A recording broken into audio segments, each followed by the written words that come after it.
we've issued a very explicit proposal to both the Russians and the Ukrainians, and it's time for them to either say yes or for the United States to walk away from this process. We've engaged in an extraordinary amount of diplomacy, of on-the-ground work. We've really tried to understand things from the perspective of both the Ukrainians and the Russians. What do Ukrainians care the most about?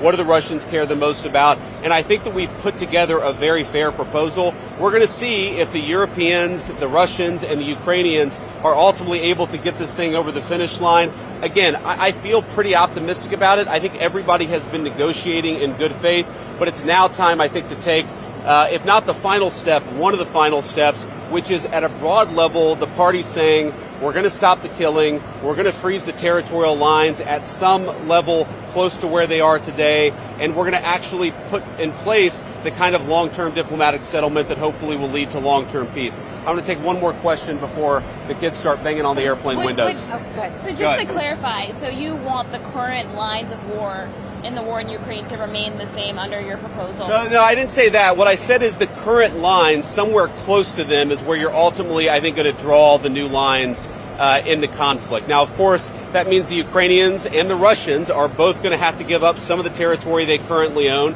There's going to have to be some territorial swaps. So I wouldn't say the exact lines, but we want the killing to stop. And the only way to really stop the killing is for the armies to both put down their weapons, to freeze this thing, and to get on with the business of actually building a better Russia and a better Ukraine. We're certainly invested in that effort. We hope the Russians and the Ukrainians will meet us halfway.